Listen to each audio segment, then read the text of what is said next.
Jamendo.com.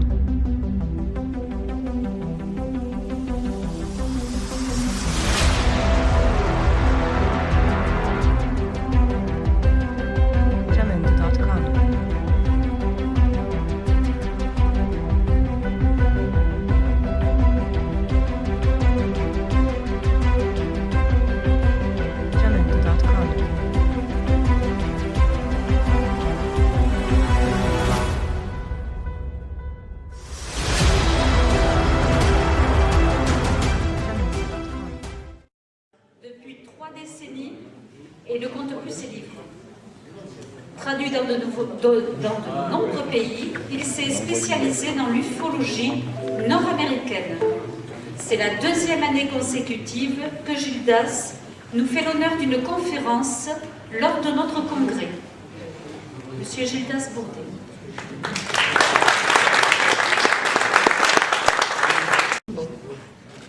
Alors moi je vais vous faire une petite conférence, tout ce qu'il y a de plus classique. Je vais revenir un petit peu à des idées un peu, disons, des informations de base, surtout le dossier OVNI,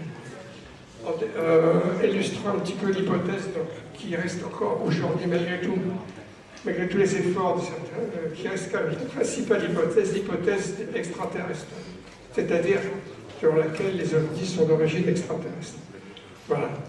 Alors j'essaie d'avancer. Voilà. Donc j'explique un petit peu ce que je viens de dire. Il y a eu ces dernières années pas mal de livres, dont un, OVNI et Conscience, qui ont développé l'idée que, en fait, il n'y a pas d'OVNI extraterrestre, que ce sont en réalité des produits qui viennent de la conscience humaine ou de l'inconscience. Alors, on va repartir au point de départ, une fois de plus, très vite. L'irruption stupéfiante des soucoupes volantes en juin 1947. Ça, c'est important à souligner déjà, parce que ça a pris tout le monde par surprise. Les militaires, en l'occurrence, ont été complètement stupéfaits de ce qui s'est passé à ce moment-là. Et voici donc la première observation, c'est de Kenneth Arnold. Et voici le dessin qu'il en a fait. Alors, c'était pas tout à fait de soucoupe d'ailleurs. Il a vu défiler, que je dise pas de bêtises, 9 soucoupes devant le mont Rainier. Vous savez où c'est le mont Rainier? C'est dans l'état de Washington, c'est dans la région de Seattle. Je l'ai visité d'ailleurs, c'est une très belle région. Et alors, il a vu un ovni qui avait plutôt cette forme-là, une espèce de crêpe. Et il y a une photo qui a été prise pas très longtemps plus tard d'un ovni semblable à celui de Kenneth Arnold. Voici. Et c'est à ce moment-là il y a eu une très grande vague de soucoupes volantes qui a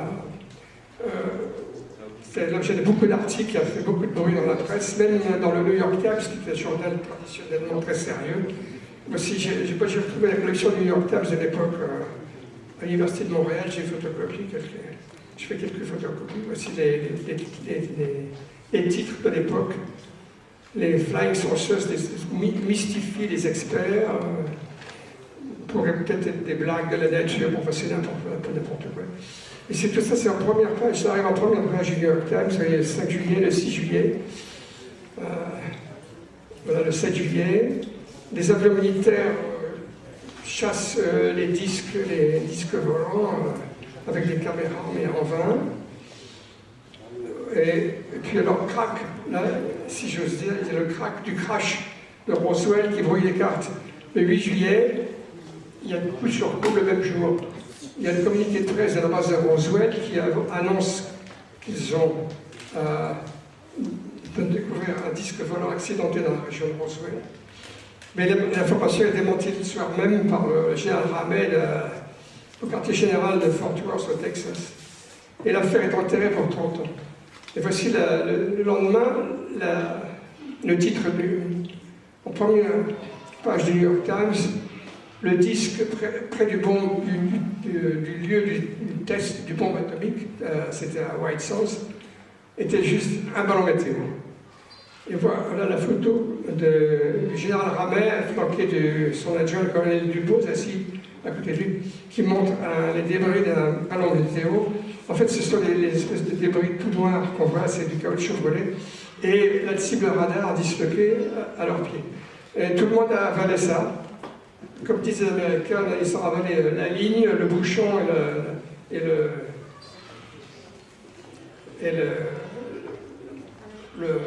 crochet. Ça a duré pendant 30 ans. Sauf que, par la suite, on a commencé à divulguer des documents qui prouvent le contraire, que c'était pas ça du tout. Il y a une lettre célèbre maintenant du général Nathan Twining, qui était à l'époque responsable des services techniques sur la base de Wright-Patterson. C'est une lettre du 23 septembre sur le général Twining, qui est devenu le grand patron de tout le Pentagone par la suite, qui dit que ben voilà, les deux, le petit A et le petit B de sa lettre, qui est de septembre 1947, qui a été adressée à toutes les bases militaires et civiles, également les laboratoires, Los Alamos, Oak Ridge, etc. Petit A, le phénomène rapporté est quelque chose de réel, qui n'est ni visionnaire ni fictif. Petit B, ces objets, ayant probablement la forme d'un disque, sont de dimensions comparables à celles d'un avion de conception humaine. Et ça continue comme ça. Il décrit un peu les performances. Et alors, voici un autre document qui a été, lui, divulgué beaucoup plus tard, qui a été divulgué dans les années 75, par là, et qui date de décembre 1948. Ça s'appelle un Air Intelligence Report, du 10 décembre 1948. Analyse des objets volants, des incidents aux États-Unis. Déclassifié en 1985, pardon. Et il décrit des témoignages tout à fait remarquables, et je vous en ai sélectionné deux. Ouais, voici la couverture du document.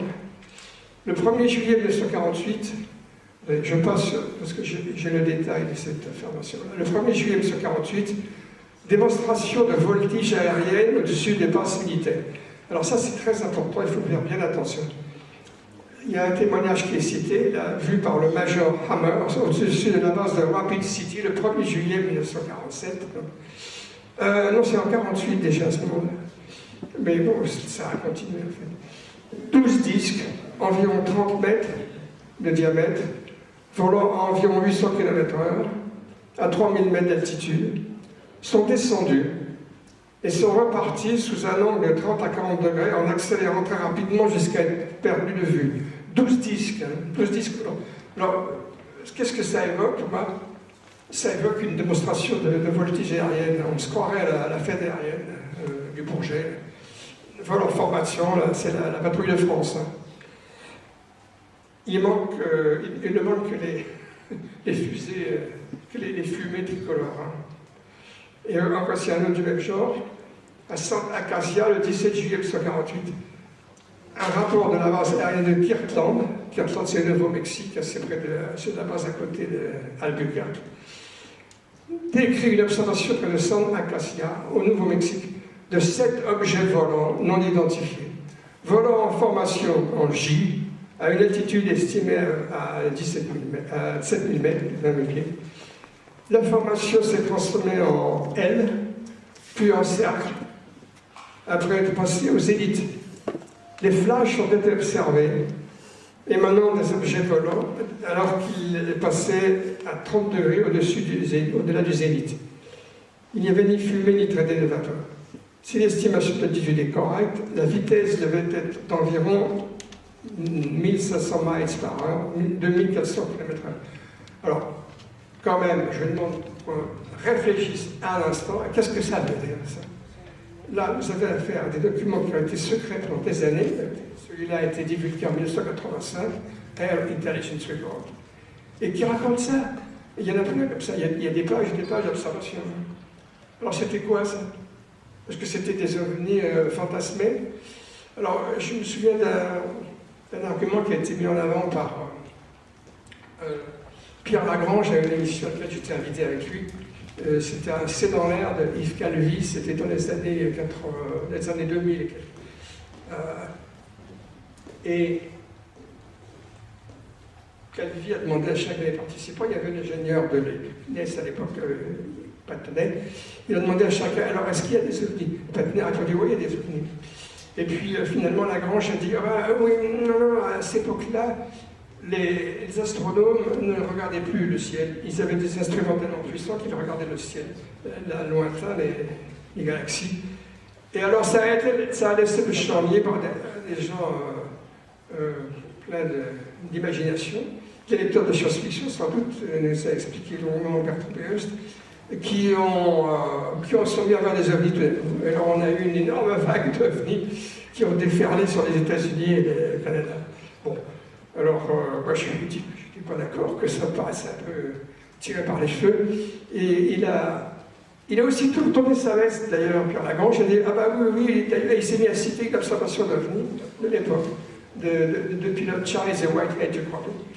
Donc, on est toujours dans l'interrogation intégrale. Qu'est-ce qui s'est passé à ce moment-là? En fait, on n'en sait rien. Et voici ici un autre exemple de document militaire de l'époque. Enfin, militaire, non, c'est civil celui-là. Un mémo du FBI. C'est un agent du FBI qui a participé à une réunion militaire, l'Intelligence Conference, où il y avait des militaires, donc, et qui, l'un d'eux, l'officier, a dit, bah oui, non, les soucoupes volantes, c'est disques volants, et c'est top secret. Encore aujourd'hui, c'est des histoires top secrètes. Voilà, ça date du 31 janvier 1940. Bon, alors je vous demande de retenir cela. C'était top secret, déjà, toute cette époque-là. Et dans les années 50-60, la politique du secret a continué aux États-Unis. Il y a eu la commission L'Âge accéléré, la commission Livre Bleu. Alors en juillet 52, il y a eu le fameux carrousel de Washington. C'était un autre épisode tout à fait remarquable. 2 samedis de suite, 2 nuits de suite, il y a eu le samedi, le week-end, un véritable carrousel d'ovnis dans la région de Washington, et ça a fait du bruit. Les gens se sont demandé qu'est-ce que c'était que ça a fait des articles dans la presse. Et il y a eu une réunion de haut niveau avec 2 généraux d'aviation. On voit ici le général Ramet, avec à sa gauche le général Samford, qui est service de renseignement. Ils ont l'air de rigoler, tous les deux d'ailleurs. Et qui explique qu'en fait c'était des confusions, c'était des inversions de température. Des observations d'ovnis de l'époque. Il y avait quand même des chasseurs qui avaient décollé, qui avaient essayé d'intercepter ces ovnis qui circulaient dans le ciel de Washington.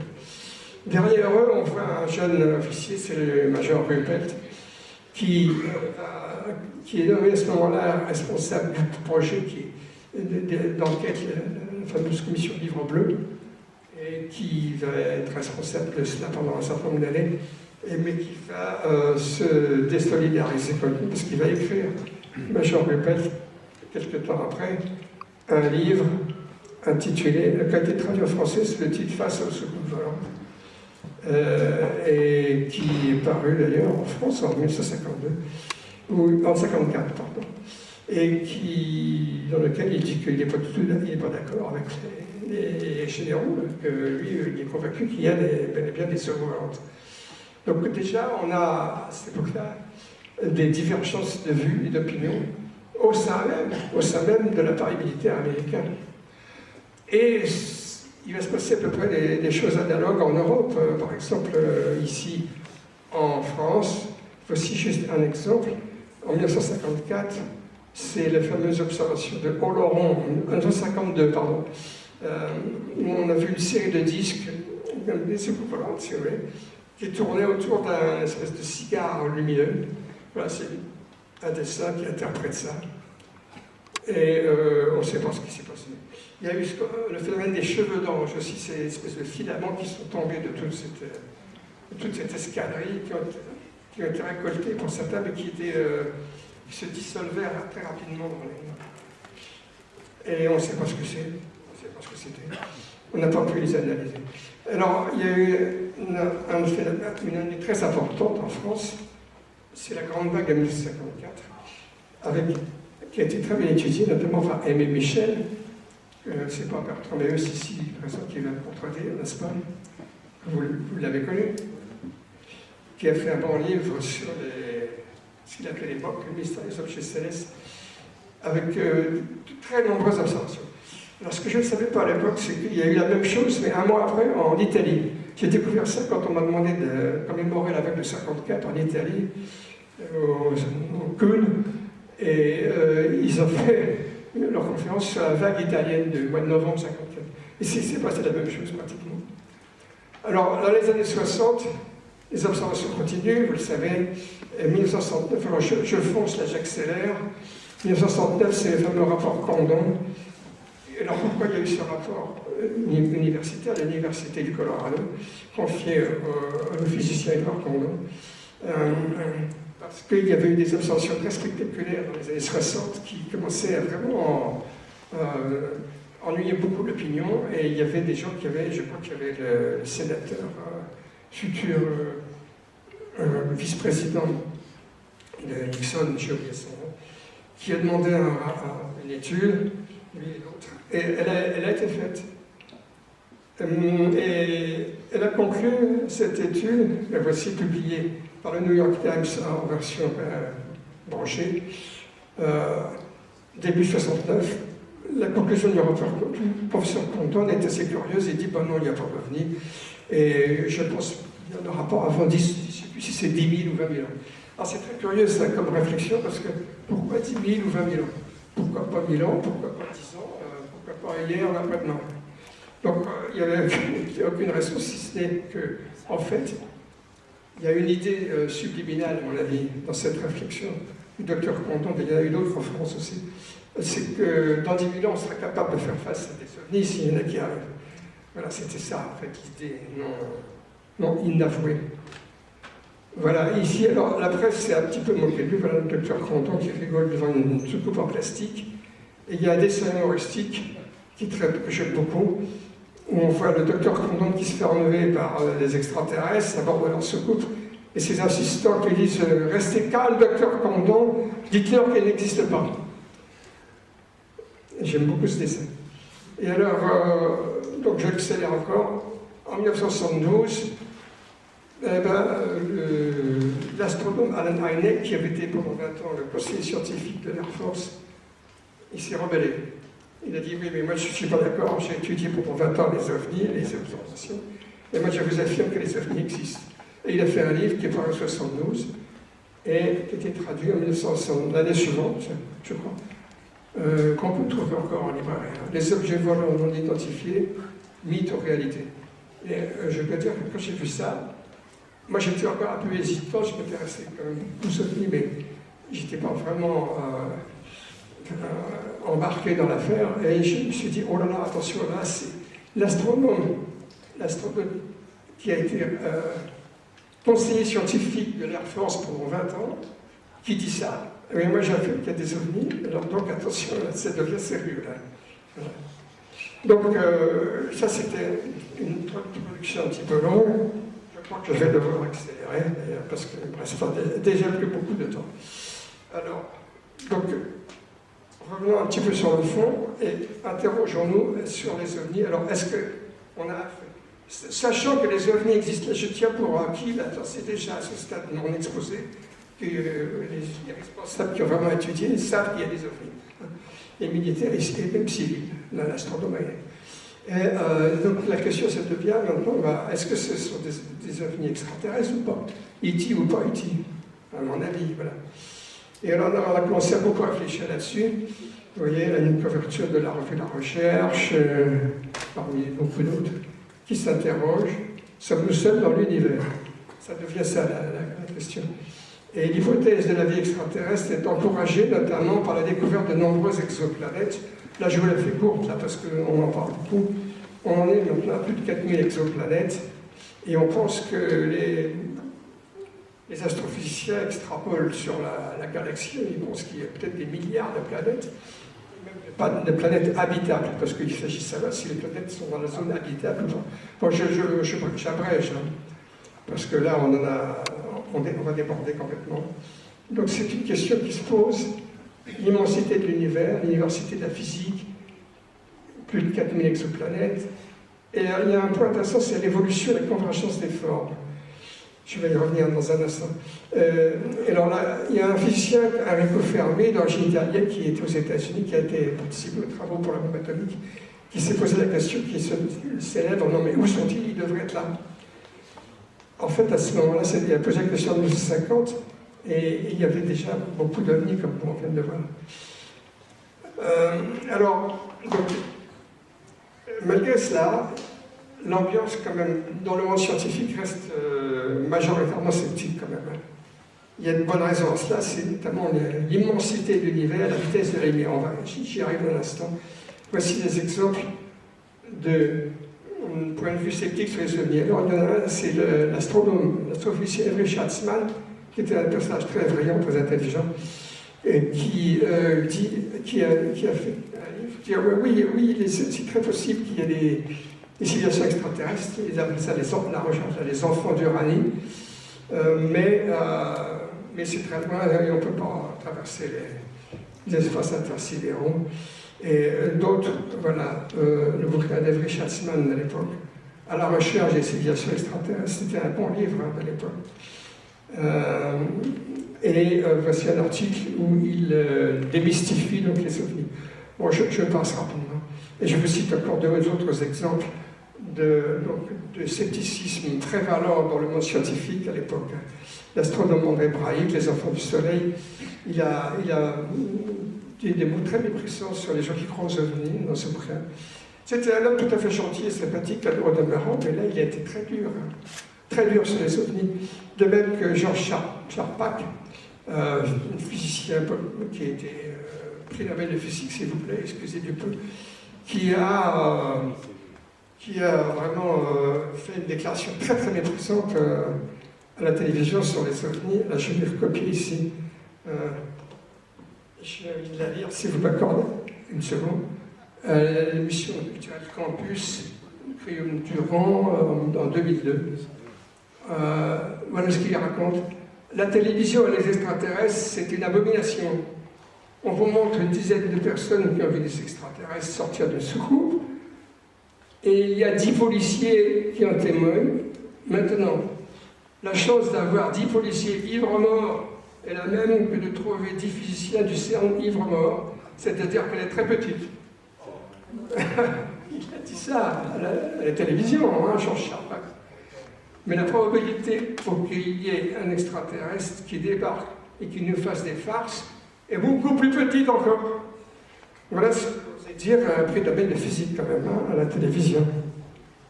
Et là, on est en quelle année? On est en 2002. C'est pas si vieux. Voilà un autre exemple de scientifique, enfin d'intellectuel de haut niveau, Albert Jacquard, qui, lui, il a dit un petit peu la même chose que le docteur Condon dans son rapport. Je ne veux pas qu'ils viennent avant 10 000 ans, car nous ne sommes pas prêts. En réalité, j'ai quelque peu édulcoré son propos parce que, de mémoire, il a dit « car je ne suis pas prêt ». Dans 10 000 ans, il sera mort. Le pauvre, il est déjà mort, d'ailleurs. Voilà. Donc, voilà Je cite ici un autre livre qui donne l'ambiance dans le monde intellectuel. C'est le livre très célèbre et beaucoup de succès, Mythologie de Roland Barthes, 1957. Dans laquelle il explique, un chapitre dans lequel il explique que les soucoupes sont des croyances de petits bourgeois. Ça, c'était le vocabulaire de l'époque, à l'époque où il y avait encore beaucoup d'idéologies de droite, de gauche, communistes, anticommunistes. C'était des idées petits bourgeois, les secondes à l'époque. Et alors là, excusez-moi Bertrand, mais je suis obligé d'en dire un mot quand même. Hein? Bon, ben, attendez, vous voyez ce que je vous ai dit, que je veux dire de vous. J'ai dit que vous pensez, oui, c'est vrai que vous avez comme fait un livre science-fiction sur le volant, vous ne pouvez pas le nier. Hein. Donc vous n'avez jamais dit qu'ils ont été inventés, les ovnis, par la science-fiction. Alors j'en prends acte et je note ça dans ma mémoire. Hein. Je leur sortirai à la caution. Bon, alors attendez, mais moi j'ai creusé un tout petit peu la chose, j'ai regardé un peu les couvertures des magazines, moi aussi. Hein. Beaucoup moins que vous, mais j'en ai vu quelques-uns. En voici un qui date d'avril 1947, c'est 3 mois avant les soucoupes de Kenneth Arnold. Et qu'est-ce qu'on voit? À base extérieure, on voit une magnifique fusée, quoi. Et puis même chose, la science-fiction de l'époque, c'était dominé notamment par les histoires de, je ne sais plus comment il s'appelle, avec des magnifiques soucoupes.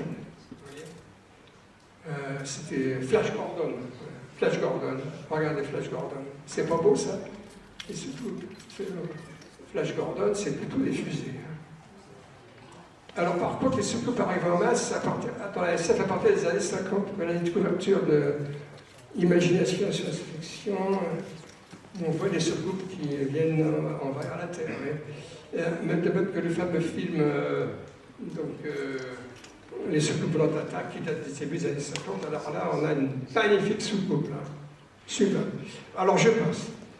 Mais effectivement, vous avez réussi, Bertrand, je vous en remercie d'ailleurs, publiquement, à nous obliger à réfléchir davantage et de plus près à ce sujet très complexe, en fait. Bref, années 70 et 80, le grand retour des ovnis. Alors c'est là que les choses commencent à se corser très sérieusement, parce qu'on va avoir tout un tas de, je reviens en arrière, de phénomènes, les rencontres rapprochées du deuxième type, du troisième type, les enlèvements, qu'on appelle aussi le quatrième type, les mutilations de bétail, les observations rapprochées au bord des installations nucléaires, les études secrètes, dont on commence à parler beaucoup, le crash de Roswell qui avait été enterré pendant 30 ans, qui refait surface, et dans la foulée, les rumeurs sur la création d'un groupe ultra secret intitulé Majestic 12 par le président Truman à la suite de Roswell en 1947. Alors ici en France en 1917 ça bouge aussi puisque c'est cette décennie-là qui a créé le schéma dont le représentant actuel est ici présent, M. Lagu. Donc il va pouvoir nous parler de ça de plus près, donc je vais passer très très vite. Mais il y a eu des observations tout à fait remarquables de celle de Trans-en-Provence, on en a déjà parlé tout à l'heure, un atterrissage dans un petit jardin à Trans-en-Provence, avec une trace au sol circulaire, prélèvement avec des effets sur les plantes qui ont été prélevées et enquêtées par le professeur Bounias, universitaire. Voici ici de petites images de jardin et les traces au sol qui ont été photographiées par les gens là. Donc ça, c'est un des dossiers qui reste vraiment très intéressant, important en France. Et puis, bon, ben, alors là, je fais encore un saut quantique là, à toute vitesse. Je passe sur les dossiers chauds et les inquiétudes nouvelles qui se développent en particulier aux États-Unis. Voici la couverture d'un livre qui en a parlé beaucoup, de UFO Cover-Up, de deux très bons enquêteurs américains, Lawrence Fawcett et Barry Greenwood, qui ne sont pas des fanatiques, des illuminés, ce sont des gens très sérieux en fait. Et ici, voilà le dossier important du nucléaire, donc je passe également très vite, c'est juste comme ça. Je vous fais vraiment un topo ultra rapide, j'accélère, parce qu'il est déjà 4h-5. Donc voici ici un ancien officier de la base de missile nucléaire de Malmstrom dans le Montana, Robert Salas, que nous connaissons bien, qui a écrit un livre qui est venu à Paris, d'ailleurs je l'ai rencontré également aux États-Unis. C'est quelqu'un de très gentil, très sympathique, qui est modeste, qui ne la ramène pas. Il y a des gens qui se mettent à raconter des histoires fantastiques et qui ne tiennent pas debout, mais lui c'est exactement le contraire. Hein. C'est un monsieur très calme, il est devenu professeur, il a démissionné de l'Air Force, il est devenu professeur de mathématiques dans un lycée, voilà, le genre du bonhomme. Et voilà ici le livre qu'il a écrit avec un collègue qui raconte comment, sur une base nucléaire, donc de la Minote en 1968, un ovni a survolé la base 3 mois avant le rapport Tourdon, on se dit pas ça. Mais ce n'était pas la seule fois où on a surveillé la base. Et voici ici un autre cas tout à fait remarquable, celui du survol. Ah non, pour moi, là il y a un petit pataquès. La base de Minote, c'était un peu avant, et là, c'est. Il y a eu toute une série d'observations, en tout cas il y en a une autre que je cite, le 24 octobre 1968, un ovni a survolé une base nucléaire, la Minote Air Force Base. C'est une observation tout à fait remarquable qui a été étudiée pendant 20 ans par un groupe très sérieux. Et voici le pilote qui a été retrouvé, Bradford Runyon, et voici un dessin de ce qu'il a vu depuis le l'habitacle, ils sont bombardiers, mais 52. On lui a demandé de passer à basse altitude. Et voici le dessin qui schématise son observation. Ce dessin, il m'a été fait par le docteur Richard Haynes, ancien de la NASA, que j'ai rencontré en Italie. Il était très curieux, cet ovni. Il avait comme une espèce de garde-boue à l'avant, si on peut dire. Mais ça ne s'invente pas, quoi. C'est vrai, tout ça. C'est vrai. Ce que je vous raconte, c'est des histoires vraies. Ici, on a vu des ovnis en France, près du site d'Albion. Là aussi, j'ai un témoignage de première main là-dessus. Il y a un ancien journaliste de France 3 qui a interviewé ce qu'on cite ici dans la presse régionale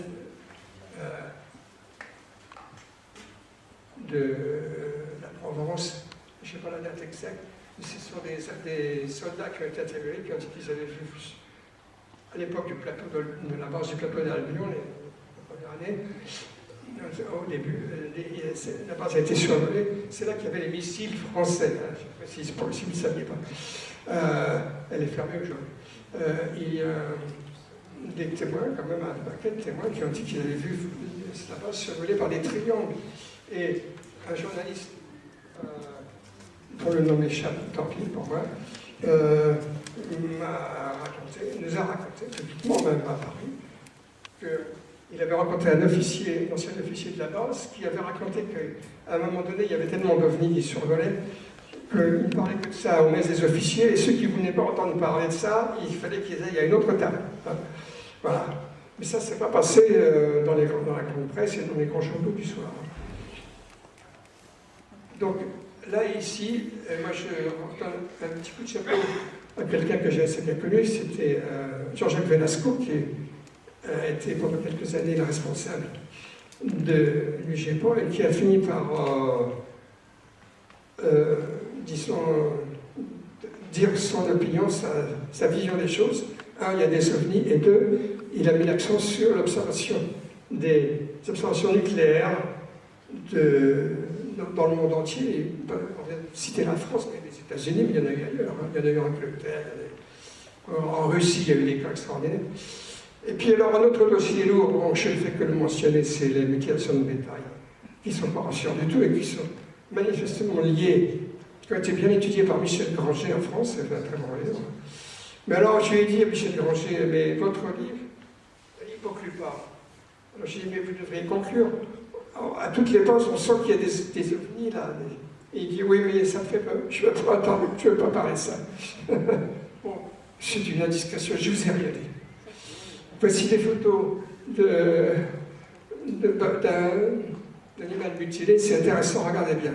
Parce que, vous savez, regardez comment toute la joue a été découpée avec une grande précision, et c'est extraordinaire comme mutilation.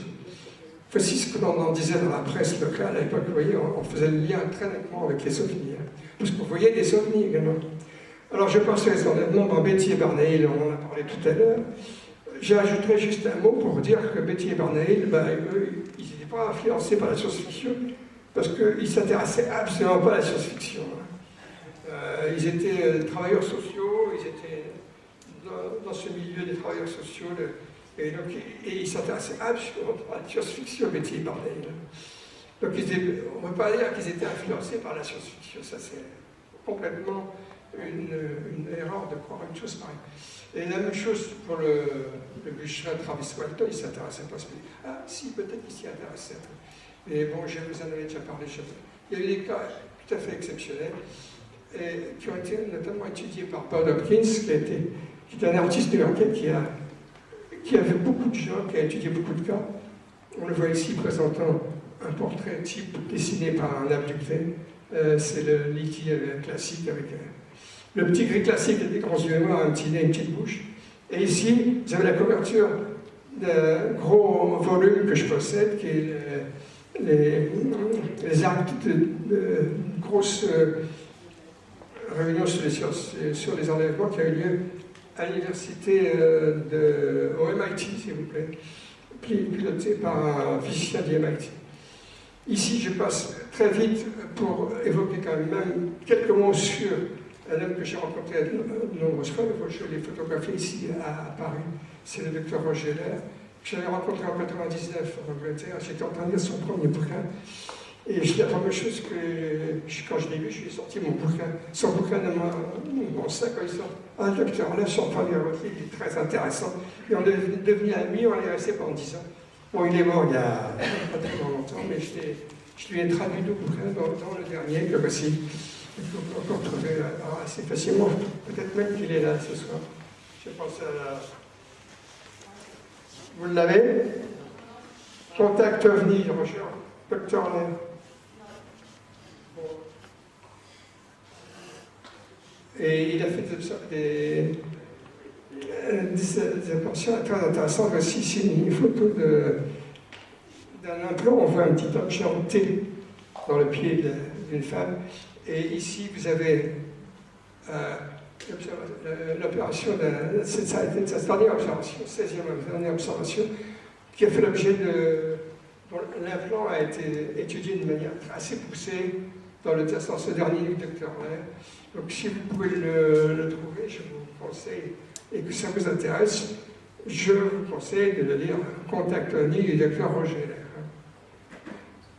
Et puis alors, c'est à cette époque-là que renaissent, comme on l'a dit tout à l'heure, le crash de Roswell qui avait été enterré. C'est Stanton Friedman que notre ami a présenté tout à l'heure, qui est mort il n'y a pas longtemps et qui a retrouvé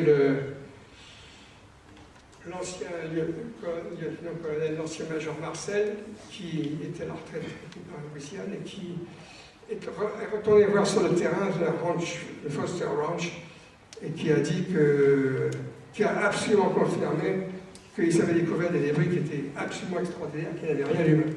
Alors je vais passer très vite.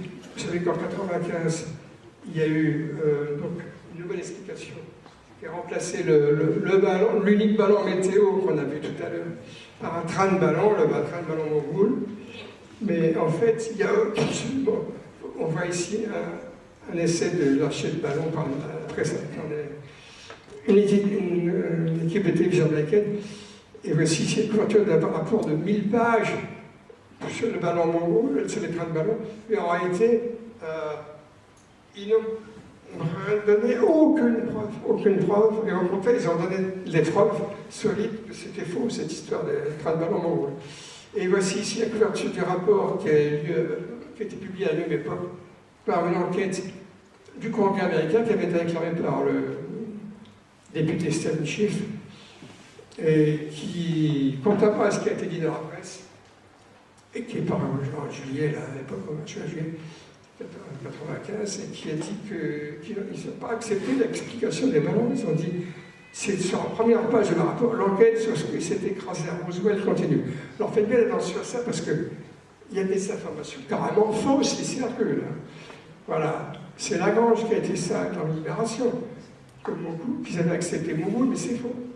C'est complètement faux. Alors, je vais revenir, si on accorde encore ça quelques minutes. Oui ou non? Oui. Un petit peu? Un petit peu. Alors, je vais y revenir à la fin.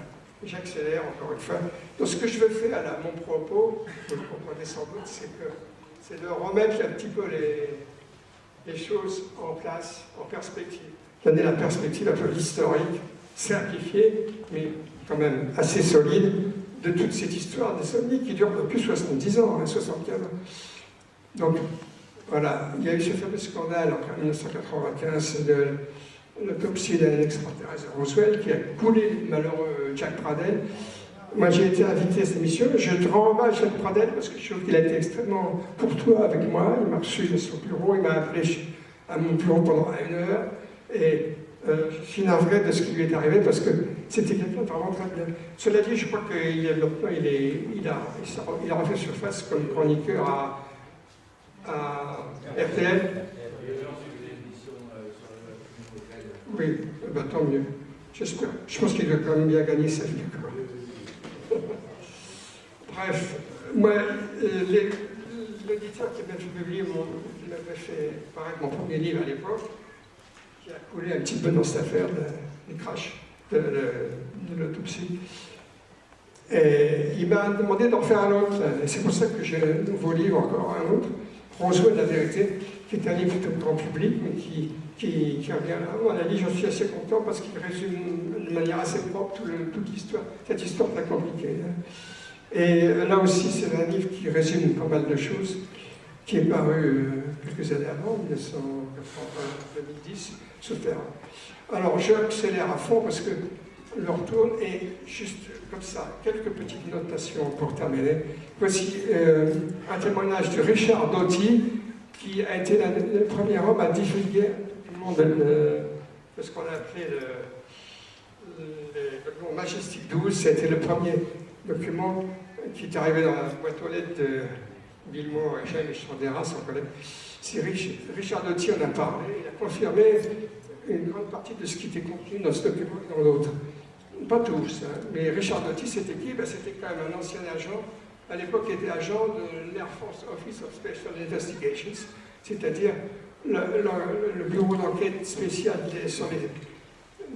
de l'Air Force, et qui avait reçu Linda Rowe, d'ailleurs à Kirtland, sur sa base dans ce bureau, qui lui a montré un autre document, un autre briefing, qui racontait un peu la même histoire.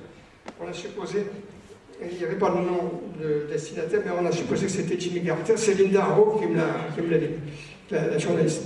Bon, enfin, je vais très vite, excusez-moi. C'est un vrai massacre. Et alors, maintenant, où en est-on? On en est qu'il y a des arguments très médiatiques qui circulent contre les ovnis. Par exemple, l'idée qui ont circulé, que c'était des avions secrets. Vous avez sûrement entendu parler de ça, c'est passé sur les grands médias. On voit ici l'émission Pièce à conviction qui a invité sur le plateau final le grand sceptique Henri Brock, et qui raconte que c'était des méprises avec des avions secrets. Mais c'est pas vrai, en fait. Parce que ces avions secrets n'existaient pas en 1947, hein, pour commencer, et d'une. Et puis alors, bon, il y a ici un exemple de couverture qui date de 2006, de Science et Avenir. On en a parlé tout à l'heure, ou hier. Et on retrouve notre ami Pierre Lagrange, qui raconte que la soucoupe volante est née le 25 juin 1947. Voilà. Donc il raconte encore ça à ce moment-là, mais je crois, il paraît qu'il est en train de changer son discours, hein, Pierre Lagrange, m'a-t-on dit. C'est Marie-Thérèse de Rose qui m'a raconté ça l'autre jour. Vous le confirmez peut-être? Bon, tant mieux. Bravo. Il faudra célébrer ça autour d'un verre, un de ces jours. Et alors là, je vais être obligé de faire un jeu de massacre, parce que pour rappeler qu'il y a d'autres théories, notamment celle de Jacques Vallée, avec ses 5 arguments contre l'hypothèse extraterrestre, trop nombreux atterrissages, humanoïdes trop semblables à nous, archaïsme médical, ressemblance avec le folklore, physique impossible. Alors, sur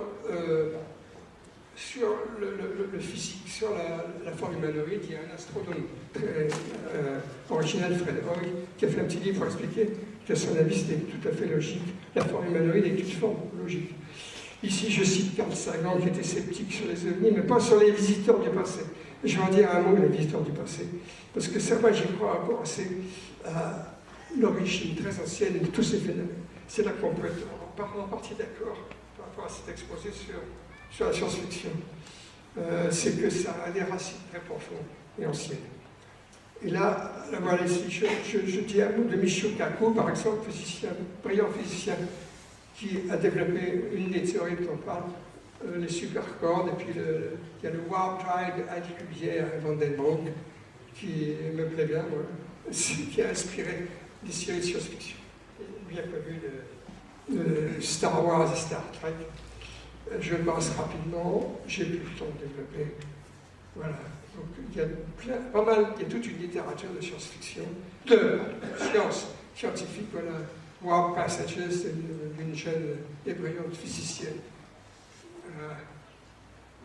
Et puis les militaires, je rappelle encore un petit peu en arrière, je passe des militaires britanniques qui dès les années 50 disaient que les ovnis existent. Lord Hilton. En 90, à 90, Nick Pope et qui a été chargé des ovnis au ministère des Airs britannique. Il est entré dans son poste, ne sachant rien, il n'y croyait rien, il en est ressorti 3 ans après. C'est lui qui l'a raconté, convaincu de la réalité des ovnis. Il y a eu des cas d'observation de triangles tout à fait analogues à ce qu'on a vu en Grande-Bretagne, en Belgique, pardon, dans les années 90. Là, on est en 1994, en Grande-Bretagne. Il y en avait eu également dans le nord-est des États-Unis, la vallée de l'Hudson auparavant. Alors ici, c'est assez rigolo, ça m'amuse de montrer ça parce que j'ai été invité à pas mal de congrès, notamment à Saint-Marin en Italie. Et voici ici Frank Drake, l'astronome inventeur de l'équation SETI, qui se fait briefer tranquillement à table par Nick Pope, justement, qui lui explique comment il s'est converti aux ovnis. Et l'autre, il écoute avec beaucoup d'intérêt, Frank Drake. Et puis voilà encore un autre exemple de scientifique qui s'est intéressé encore un officier important, de haut niveau, Peter Sturrock de Stanford. Voici ici Pierre Guérin en France, quand même, je rends hommage à Pierre Guérin, que j'ai connu pour une dizaine d'années, qui était vraiment un personnage, quelqu'un de très honnête et très solide, qui a étudié notamment la série des images du lac Chauvet, par exemple. Et puis, ensuite, je donne un petit coup de rappel sur le rapport du Cometa, qui paraît en juillet 1999, et qui est assez culotté quand même dans son genre, avec le général Letty à la barre, avec des cas de pilotes. Ici, c'est celle du commandant Giraud à bord de Mirage 4 qui a été frôlé par un ovni. Et tout ça, c'est de la ufologie très solide, qui malheureusement s'est fait descendre en flammes dans les grands journaux, comme l'Express du mois d'août 1999, OVNI, un rapport délirant. Ouais.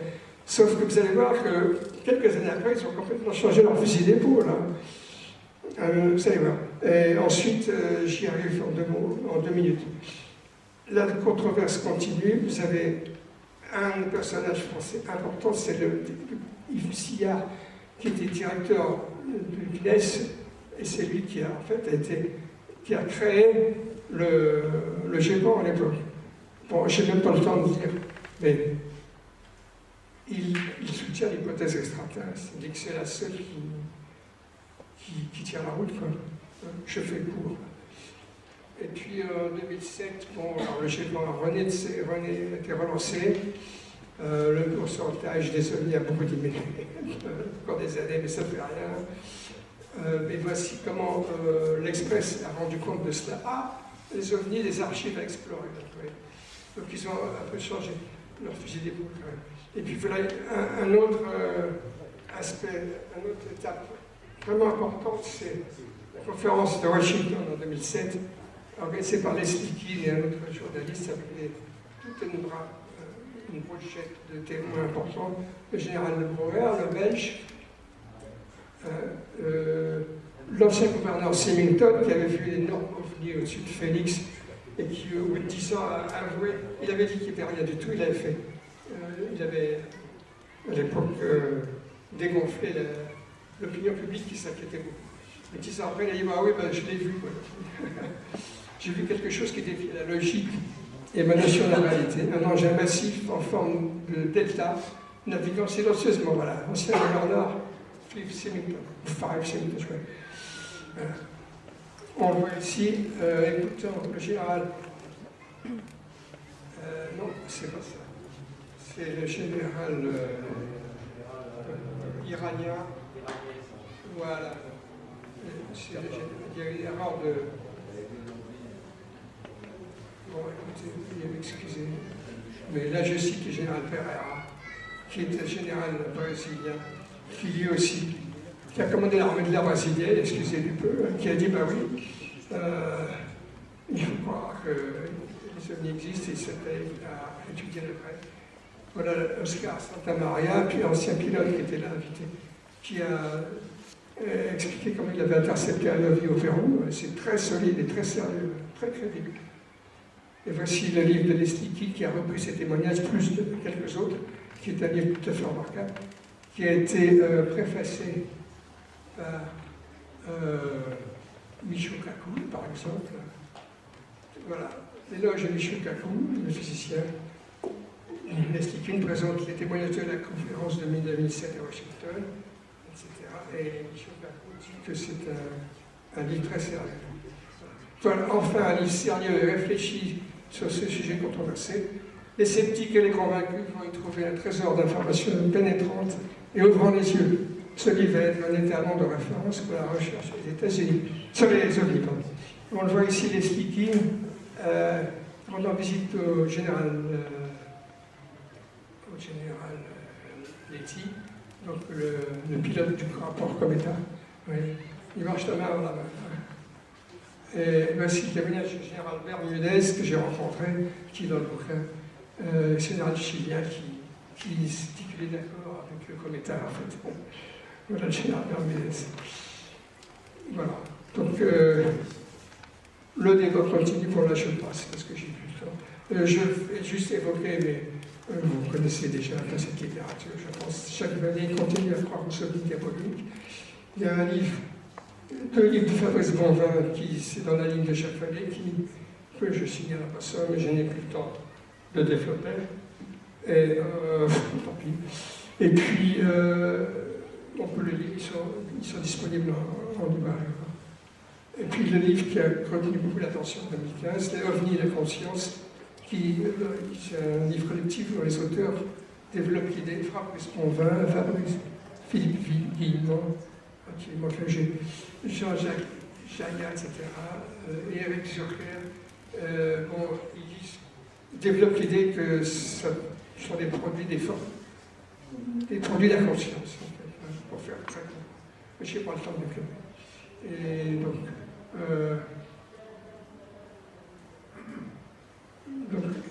oui, juste un mot pour rappeler quand même qu'il y a eu tout un aspect tout à fait étrange, c'est les observations à haute étrangeté. Ça, c'est vrai, c'est bien documenté. En voici quelques exemples. Les robots de Varneton, par exemple, et l'humanoïde de Virvol, de Villevorde en Belgique, qu'on a vu, le témoin a vu une espèce de petit humanoïde en scaphandre escalader le mur de Sochard, la perpendiculaire au mur et passer de l'autre côté. Et peu de temps après, il a décollé de l'autre côté. Voici ici un cas célèbre en Italie, les fleurs de Madame Lotti qui s'est fait voler son bouquet de fleurs. Elle allait fleurir la tombe de son mari et elle s'est fait voler son bouquet de fleurs par des espèces de petits gnomes qui sortaient d'une ridicule petite soucoupe. Alors ça a fait la une de journaux en Italie. Et le livre d'Éric Zurcher, qui est l'un des co-auteurs du livre dont je parlais, qui a rassemblé toutes les histoires de ce genre. En voici juste un exemple. Aubagne en 1959, qui a été enquêté par des collègues à vous de Nice, que je connais. Et c'est sûr, mais qu'est-ce qu'elle a vu, cette dame? Elle tordait son linge dans ce jardin et elle a vu une espèce d'ovni avec toute une brochette d'extraterrestres qui était comme sur un balcon et qui la regardait en rigolant. Qu'est-ce que ça veut dire? Qu'est-ce que ça veut dire? Hein? Des touristes. Mais je crois que l'histoire est vraie, parce que je les connais, les enquêteurs. C'est incroyable. Mais moi, je pense, j'ai une idée, je la fais courte, je pense qu'il y a des démonstrations, il y a des mises en scène. Ça dure depuis des centaines d'années. Je vais terminer là-dessus, d'ailleurs, perspective historique. Voilà. La vision du prophète Isaïe, on le fait à bord d'un tourbillon. Hein. C'est dans les visions célestes, visions cosmiques, je raconte tout ça.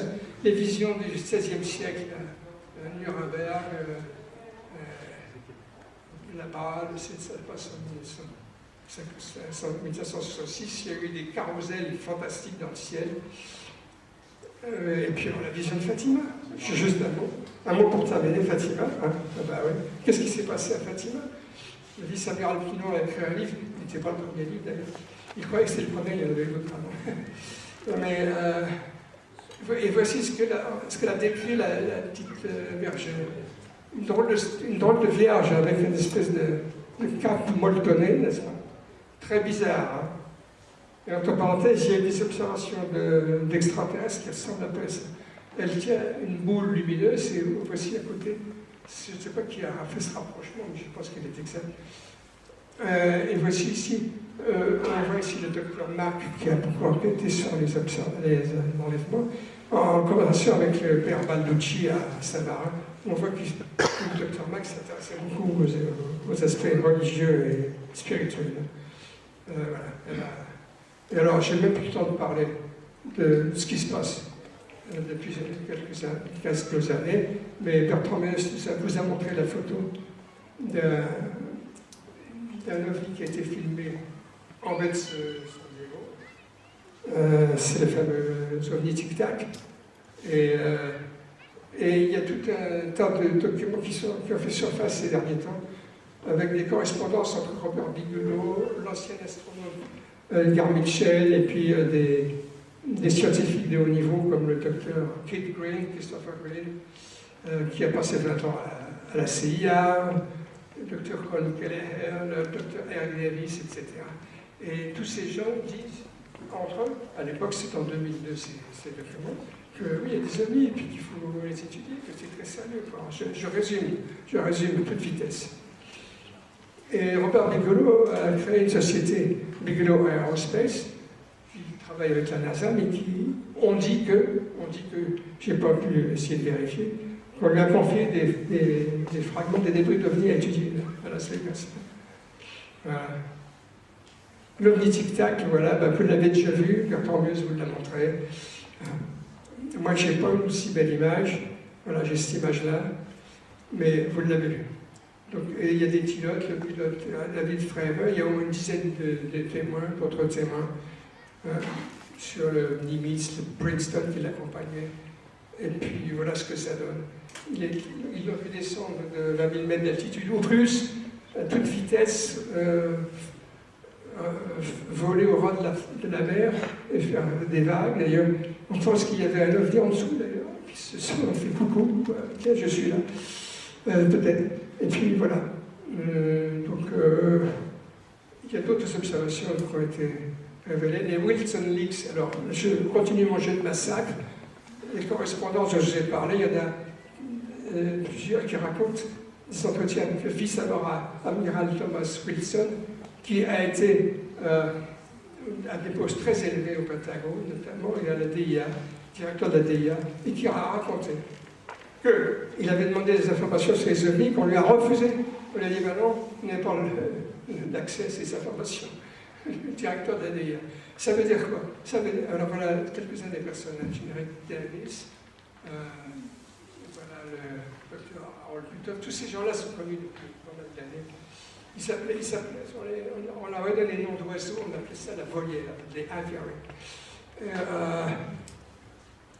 Voilà la rencontre secrète sur un parking de Las Vegas. Il a visité Thomas Wilson, il a raconté ça. Et on a retrouvé ça dans les archives d'Edgar Mitchell après sa mort il y a 2 ou 3 ans. Voilà.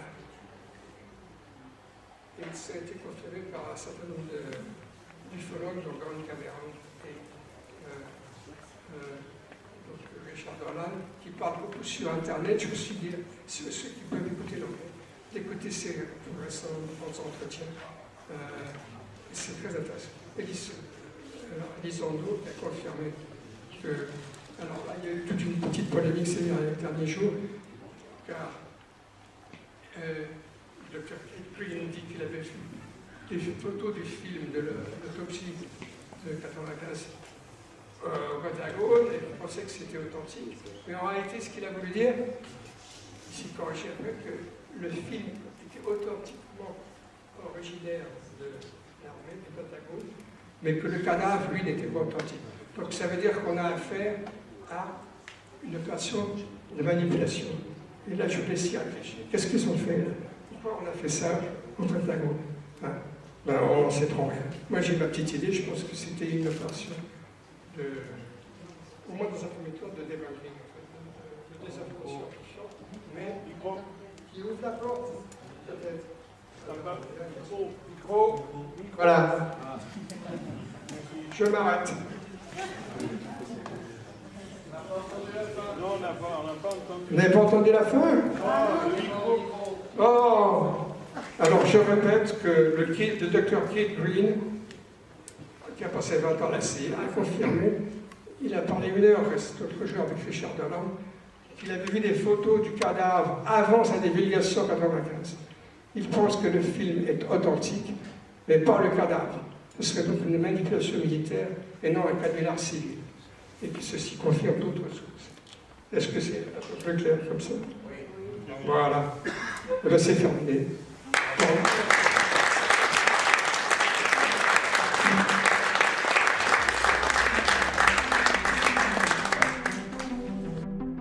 Jamendo.com